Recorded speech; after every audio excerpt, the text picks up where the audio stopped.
Olá, tudo bem? Meu nome é Matheus Henrique, do canal Autocrítica da Direita. Se inscrevam no canal, curtam os vídeos, compartilhem e ativem a notificação. E agora eu vou dar prosseguimento ao que eu tinha falado no vídeo anterior sobre as críticas à estrutura teórica do libertarianismo, que é uma coisa, eu acho que é a coisa mais urgente que deve ser feita no espectro da direita como um todo e que ninguém está fazendo. Isso que é o mais preocupante. Todo mundo fica nas costas do Olavo de Carvalho. O Olavo de Carvalho dedicou a vida dele a combater a esquerda na Revolução Gramsciana, e você chegar pro Olavo lá com 70 e poucos anos, olha, Olavo, agora você tem que... agora o inimigo é outro, o inimigo agora é o libertarianismo. Então você tem que pegar e, e fazer várias obras aí contra o libertarianismo, faz aí, porque senão a gente não vai fazer, a gente vai ficar só repetindo o que você fala, as responsabilidades todas estão nas suas costas. Isso seria até sacanagem com o Olavo. Então, o pessoal aí que é influenciado pelas ideias da direita no Brasil tem a obrigação de se debruçar sobre problemas e os desafios do libertarianismo e anarcocapitalismo e procurar desenvolver críticas a essa visão, porque é uma visão muito bem fundamentada.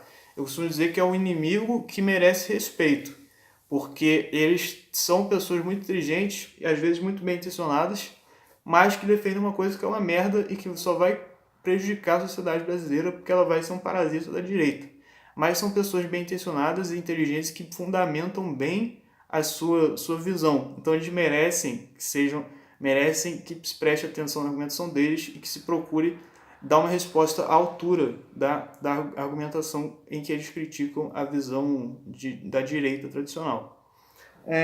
E, por exemplo, a esquerda é um inimigo que eu acho que não vale nem a pena debater, porque o pessoal da esquerda não está nem aí para a razão, etc. E também porque já tem a obra do Olavo de Carvalho, Eric Voegelin, para sair dessa questão só da economia, que aí qualquer liberal, em cada esquina tem um liberal que sabe refutar a economia da esquerda, só que na parte cultural, filosófica, tem a obra do Olavo de Carvalho, do Eric Voegelin, do próprio Mário Ferreira, que pode ser usada para direito, como eu falei nos outros vídeos, quem não era de direito, mas pode ser usado para direito. Já está mais do que manjado aí as refutações do marxismo, é só você ler e repetir. Agora o libertarianismo não. Eu até digo igual o negócio do Tropa de Elite. O inimigo agora é outro. O inimigo agora é o libertarianismo. A pessoa da direita tem que se concentrar em refutar o libertarianismo, e o pessoal não está concentrando, não está procurando adquirir a formação necessária para fazer isso. Isso que é o grande problema. E outra coisa que eu ia dizer, né? Na verdade, o assunto principal do vídeo é a problemática da busca pela fundamentação através da lógica matemática e do método científico ao parâmetro moral, que eu percebo como algo recorrente na argumentação dos libertários. Primeiro, que essa tentativa de forçar uma barra para você usar a lógica matemática como o melhor parâmetro para fazer um discurso sobre a moral, sobre os valores, ele é problemático porque são objetos diferentes. Então eu percebo, por exemplo, como eu falei no vídeo anterior, eles isolam o fator específico, abstrato, do fato do ser humano ter propriedade sobre o próprio corpo e incluem ele numa linha de raciocínio lógico para, a partir daí, derivar o raciocínio de que deve ser preservado o direito absoluto à propriedade, a sociedade não pode ter um Estado que vai coletar impostos, porque o imposto é um roubo, porque é uma agressão à propriedade, etc.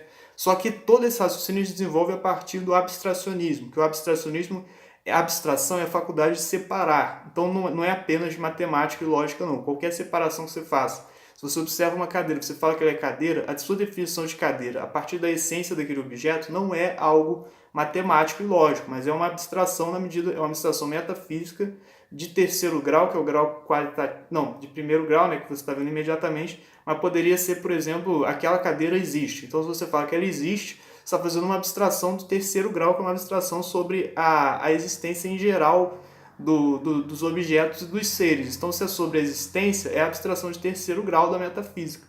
Então, assim, é totalmente diferente você ver, não, tem a liberdade individual pode ser até incluída no raciocínio como letra A. Por isso que eles usam muito nas argumentações aí dos anarcocapitalistas, usam letras para substituir os indivíduos. Então, que eles são tão abstracionistas, que eles acham que o indivíduo pode ser substituído por uma letra. Da mesma forma que você faz uma fórmula matemática para ver uma certa relação econômica, você pode usar para fazer tudo, para discutir sobre valores, sobre moral. E esse que é o problema do abstracionismo. Eles separam esse aspecto que é possível de você transformar em quantificável e transformar em algo possível de fazer uma analogia com a lógica matemática e procuram desenvolver todas as discussões a partir de moral, de valores sobre aquilo.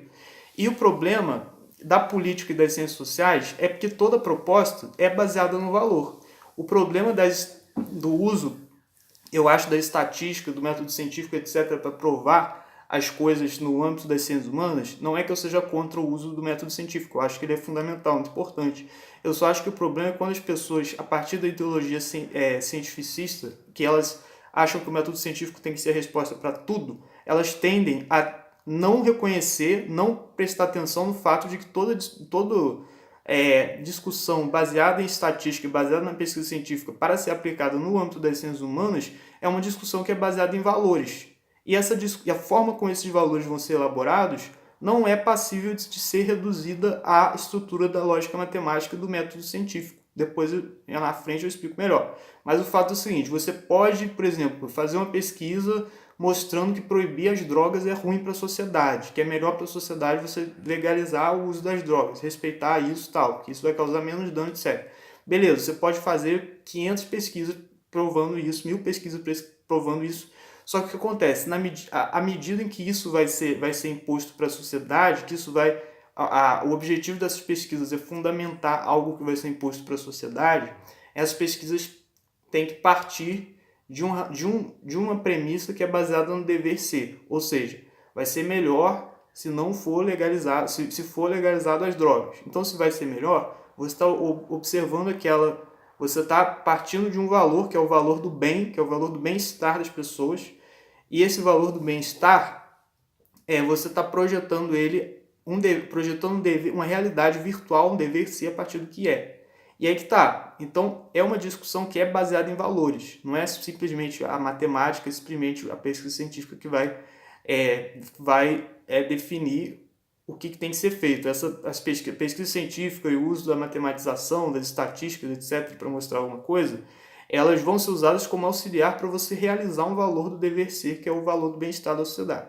E como que você vai fundamentar esse valor? Se você não fundamentar esse valor, não faz sentido você ter pesquisa. Se você achar, não tem problema o pessoal usar droga porque a humanidade tem que se ferrar mesmo, todo mundo tem que se degradar. Você não está levando em conta o valor do bem, o valor do bem-estar social. Então, se você não leva em conta esse valor, desde o começo, não tem por que fazer pesquisa e ver estatística de nada. Então, o fundamental nessas discussões aí são as discussões sobre valores. Na medida que a discussão sobre valores é esquecida, o pessoal se perde na análise do método científico, etc., e da matematização do discurso, e esquece o que está na essência, que é a discussão sobre valores. Aí, o que acontece? Eu acho que a discussão sobre valores dentro do espectro libertário e anarcocapitalista é extremamente pobre, extremamente deficiente, como no caso do direito à propriedade, que eu já expliquei no outro vídeo, que da mesma forma que você destaca o direito da propriedade, você poderia destacar o fato de que tudo que o homem faz tem uma projeção no coletivo e ele só aprende as coisas a partir da interação com outras pessoas, então você tem que destacar a interação dele com o coletivo para fazer uma moral coletivista. Ela é pobre metafisicamente porque ela, a partir dessa mentalidade, vamos dizer, cientificista, de excluir, fazer o raciocínio mais simples possível para ter a parcimônia e para, vamos dizer, a navalha de Ockham, fazer a afirmação mais simples possível, mais objetiva possível, você acaba que no âmbito das discussões sobre valores, isso leva as pessoas a ter perspectivas abstracionistas que destacam uma parte específica e tentam, na minha visão, tentam forçar uma barra para ajustar a lógica matemática e a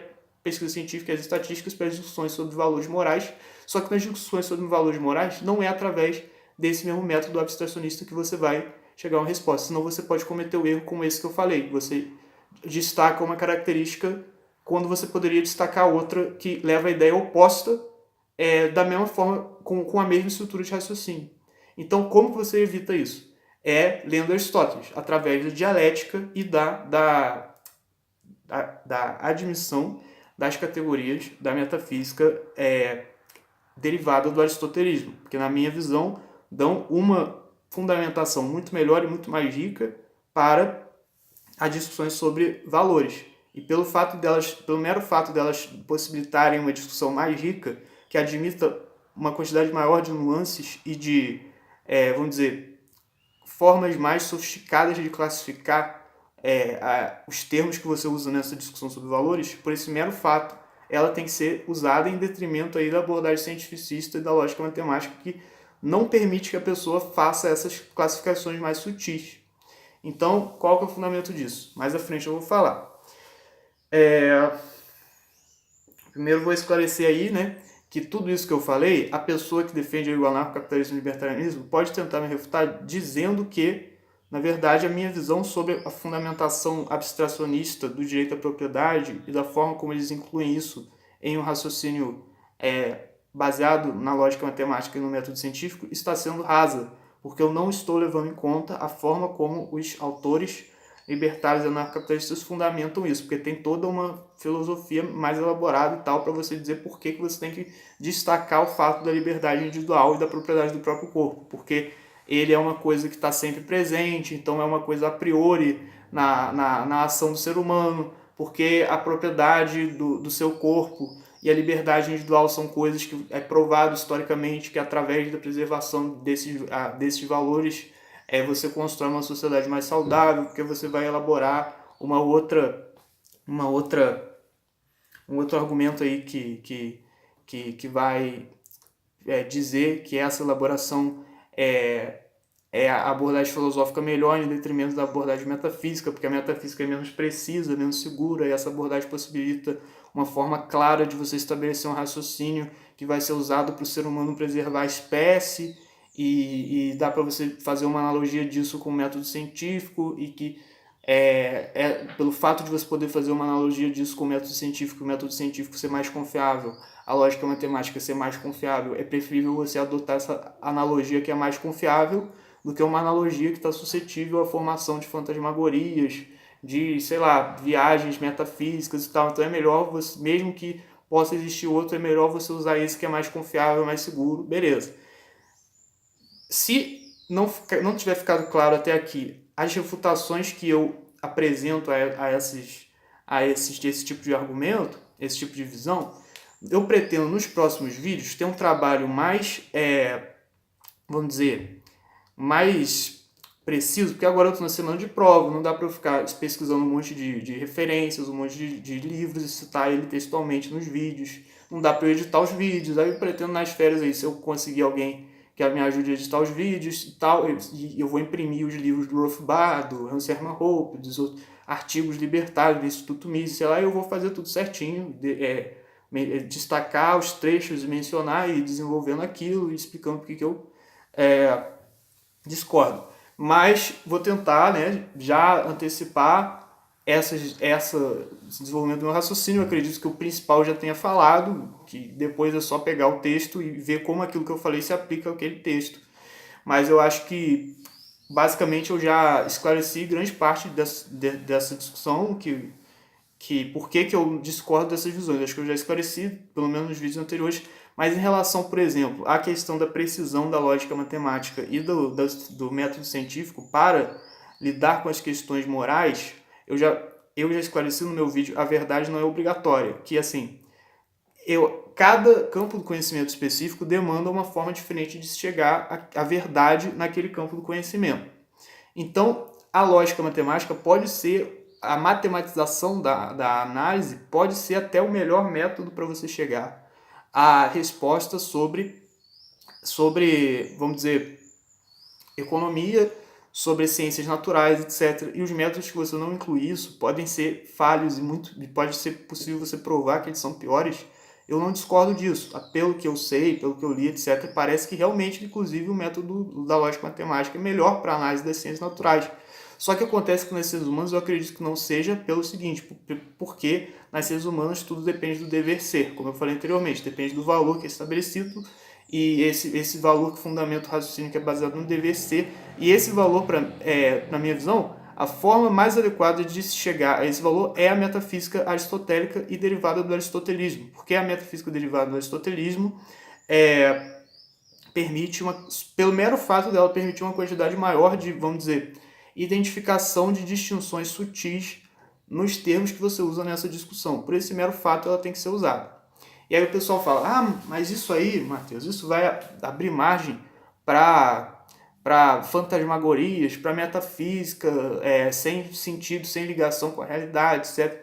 Primeiro eu vou dizer que não, porque a metafísica vai ter ligação com a realidade, porque a abordagem que eu sigo é baseada na ideia do concrecionamento do Mário Ferreira, que é que a formação do conhecimento segue o processo como se fosse uma árvore, as raízes são ele não usa esse símbolo, mas eu acho que esse símbolo se aplica muito bem, que as raízes são a sua experiência imediata, o caule e os troncos, etc. É a elaboração dialética que você faz confrontando uma hipótese de uma explicação abstrata sobre aquilo com outras hipóteses, para você ver a explicação melhor. E aí a depuração lógica, etc., pode ser os galhos e os frutos, etc. E aí depois os frutos caem e eles voltam para a experiência, porque toda essa elaboração teórica que você fez tem que voltar para a experiência, assim como os frutos caem na terra e deixam sementes na terra, etc. Porque aí depois que você volta, você impede que você crie uma fantasmagoria, uma viagem, etc. Então eu acho que fazendo esse concrecionamento, o método aristotélico e a metafísica e o método dialético, que são derivados da metafísica aristotélica, são muito seguros, sim, na discussão sobre valores e sobre, por exemplo, o que é o bem, o que é o certo e o que é o errado. Então, por exemplo, eu pretendo demonstrar isso melhor nos outros vídeos, mas se você ver a Ética Nicômaco do Aristóteles, se você for ver Filosofia Concreta dos Valores, do Mário Ferreira dos Santos, se você for ver até outros livros do Mário Ferreira dos Santos e tal, e comparar, por exemplo, com a visão sobre ética do Rolf Barr, você vê que, você tá comparando um cara sei lá, o Albert Einstein com um garoto de ginásio estudando física, entendeu? É muito mais sofisticado, muito mais elaborada a metafísica aristotélica e derivada do aristotelismo, no qual incluo Mário Ferreira dos Santos. Então, falando agora, vocês podem cobrar, olha, mas cadê as referências, não sei o quê. Nos próximos vídeos eu pretendo explicar isso textualmente, comparar o texto do Aristóteles, do Mário Ferreira, com Hans Hermann Hoppe, por exemplo, Rolf Barr, para esclarecer isso melhor.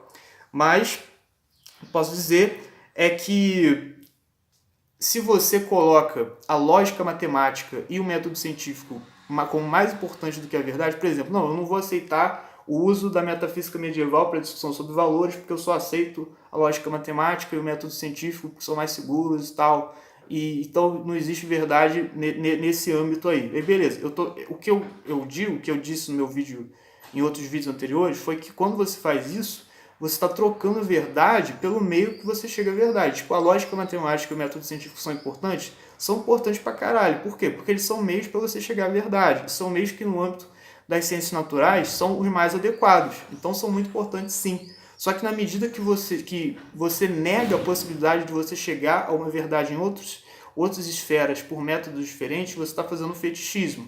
Que o fetichismo é você confundir o acessório com o principal. Então você está confundindo um método para chegar à verdade com a obtenção da verdade em si. Então, você é como se fosse o cão pavloviano que está salivando para as botas do cara que vai deixar a comida para ele. Porque ele vê a bota e acha que a bota já é a comida e ele fica salivando.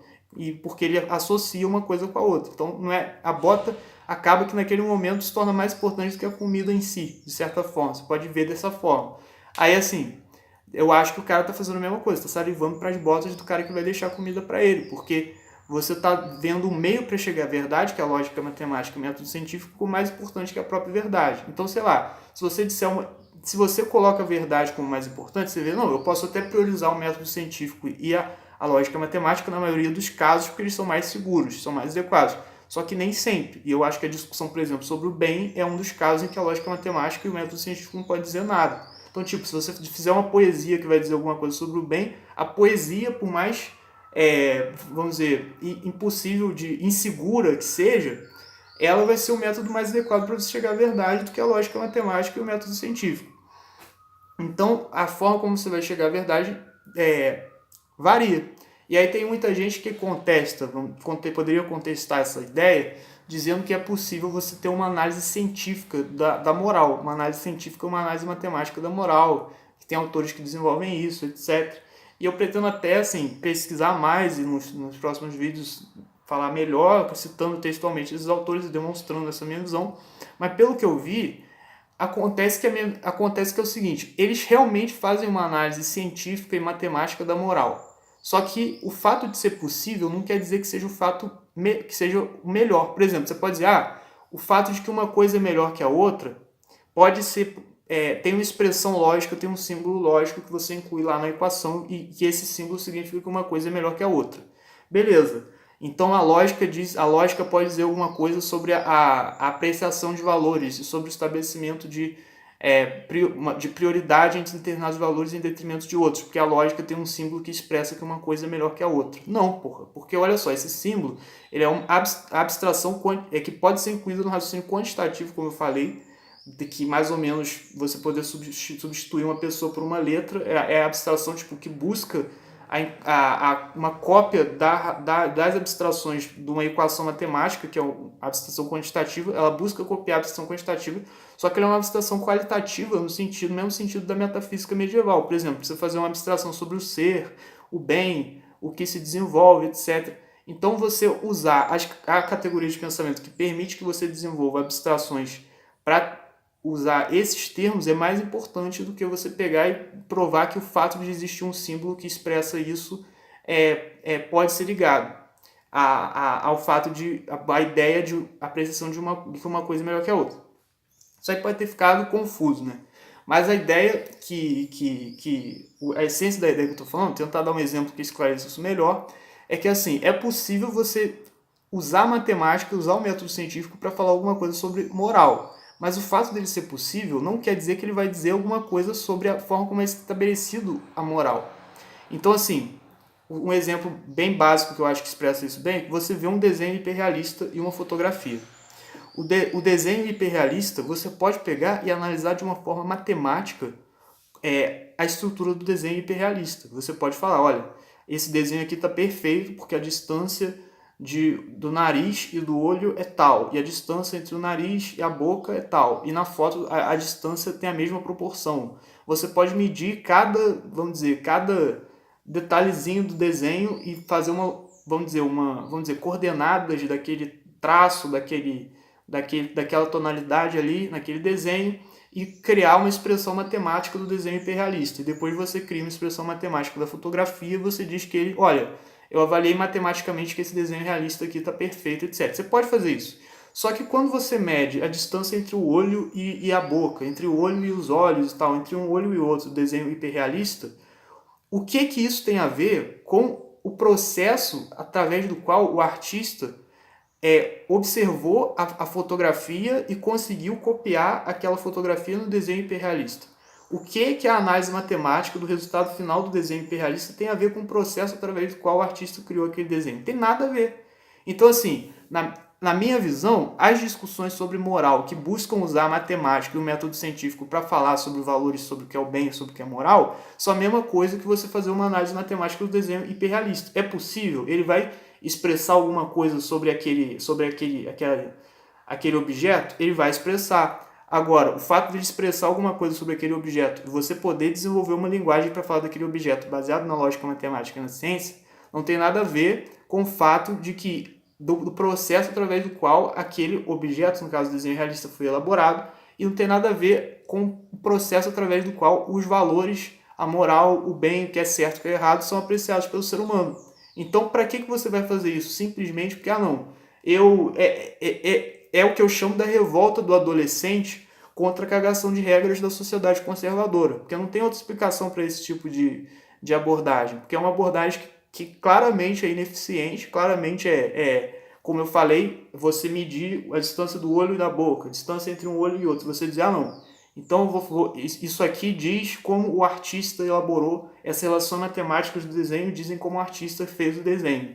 Isso é uma coisa, tão distante da discussão estabelecida da forma correta sobre os valores, sobre o que é certo e errado, quanto esse exemplo que eu falei do desenho. Então, como que as pessoas, mesmo assim, as pessoas querem matematizar e tornar uma forma científica de analisar a moral? Eu acho que é porque a matemática é uma coisa indestrutível, uma coisa com a qual você não pode contestar. E a metafísica, muitas vezes, ela não é obrigatória, assim como a arte não é obrigatória. Você pode pegar, ver o rabisco de uma criança e falar, não, esse rabisco dessa criança aí é melhor do que um desenho hiperrealista, do que uma obra do Leonardo da Vinci, porque é o desenho da minha filha, e eu adoro a minha filha, então para mim isso vale mais do que qualquer obra.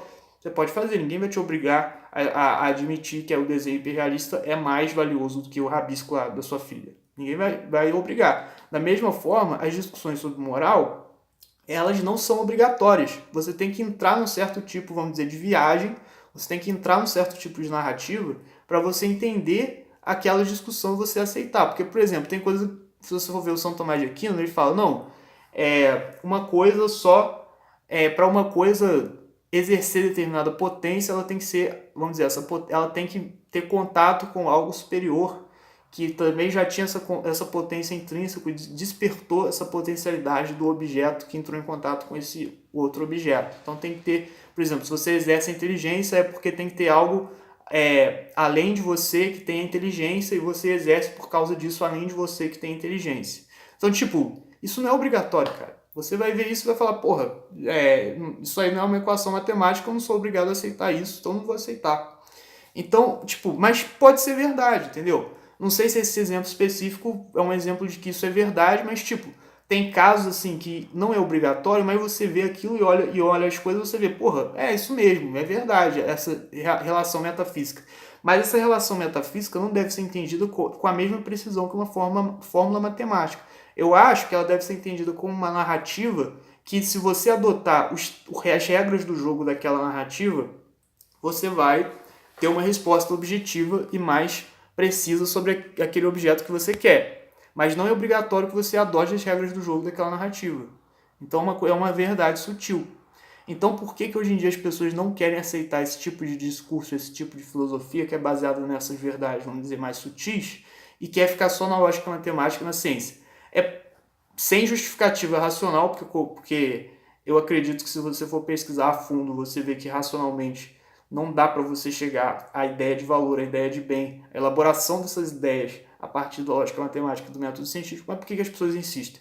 Porque as pessoas são motivadas pelo impulso psicológico do adolescente que está revoltado contra a cagação de regra da sociedade conservadora. Então, assim, o cara tá falando, não, você aí tá falando que eu não posso fumar maconha, mas então por que você bebe sua cervejinha? Por que você fuma cigarro? Então você está sendo hipócrita. Então o adolescente cobra a coerência lógica do argumento dos pais, até da sociedade conservadora, etc.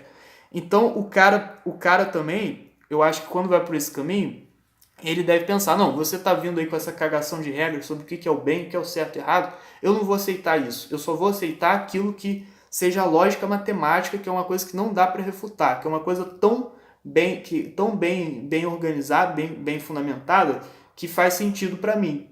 Então, essa cagação de regra aí sua não faz sentido para mim, então não vou aceitar. Eu só vou aceitar a lógica matemática porque ela é indestrutível, etc. Então, a pessoa vai buscando uma forma indestrutível de estabelecimento da moral pelo impulso psicológico de antipatia e de vamos dizer, de tentativa de fuga da cagação de regra da sociedade conservadora. Só que isso é uma bobagem, é uma disposição psicológica de adolescente que leva as pessoas a erros filosóficos. Porque se você for buscar um fundamento indestrutível, tão indestrutível quanto a lógica matemática, para dizer o que é o bem, você não vai achar. E se você adotasse o discurso metafísico, etc., baseado no Aristóteles, São Tomás de Aquino, Mário Ferreira dos Santos, você ia ter uma forma muito mais até segura, até, vamos dizer, uma forma muito mais eficiente no sentido de trazer para você uma narrativa que vai possibilitar que você entenda o que é o bem. Só que as pessoas não querem, porque elas enxergam isso como uma cagação de regra, e elas não querem aceitar a autoridade só da lógica matemática, que é indestrutível, etc. E talvez tenha ficado alguns pontos obscuros no vídeo, pretendo esclarecer melhor nos próximos. Então é isso, muito obrigado.